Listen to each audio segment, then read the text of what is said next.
तुम्ही स्वप्न बघता तुमच्या अस्तित्वाची, तुम्ही स्वप्न बघता तुमच्या चांगल्या संसाराची, तुम्ही स्वप्न बघता त्या सगळ्या चांगल्या गोष्टींची, ज्या तुम्हाला हव्या आहे, ज्या तुम्हाला करायच्या आहे.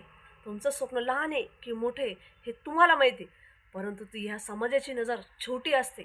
समाज लगेच तुम्हाला म्हणतो, हे तुझ्याकडून होणार आहे का? हे काम खूप मोठं आहे.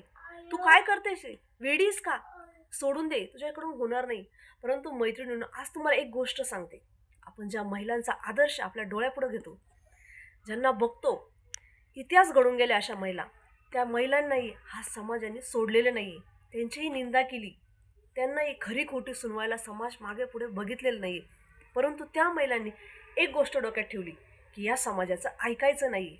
आपलं स्वप्न जर पूर्ण करायचं आहे ना, ह्या सगळ्या लोकांना मागे ठेवायचं आहे आणि आपल्याला आपल्या स्वप्नासाठी पुढे एक पाऊल टाकायचं आहे. तर मैत्रिणींनो, सांगायचं तात्पर्य एकच आहे. तुम्हाला लोक काय बोलतात, काय नाही बोलत, ह्या गोष्टी इग्नोर करा. ह्या गोष्टींना महत्त्व देऊ नका. कान बंद करा अशा लोकांसाठी.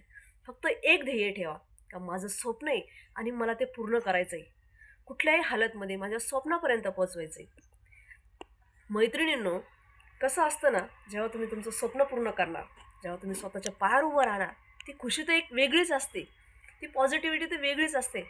परंतु हे लोक जे तुम्हाला आज हसताय ना, तेच लोक तुमच्यासाठी उद्या उभं राहतील, तुमच्यासाठी टाळ्या वाजवतील, तुमचा आदर्श इतरांना सांगतील, बघा ती वेडी होती परंतु तिने स्वप्न बघितलं आणि त्या स्वप्नापर्यंत पोहोचायचं तिने ध्येय कायम ठेवलं. तुमचा आदर्श इतर लोक घेतील महिलांनी. म्हणून म्हणते, कुठलंही स्वप्न असू द्या, आपलं छोटं असू द्या, मोठं असू द्या, ते नक्की पूर्ण करा. आणि माझं बोलणं आवडलं असेल तर एक लाईक, एक शेअर माझ्या व्हिडिओसाठी. आणि नवीन असाल तर माझा चॅनल सबस्क्राईब करा. असेच नवनवीन आणि मोटिवेशनल व्हिडिओ असतात, तर सर्वांनी जरूर बघा सरला टॉक्स. तोपर्यंत नमस्कार.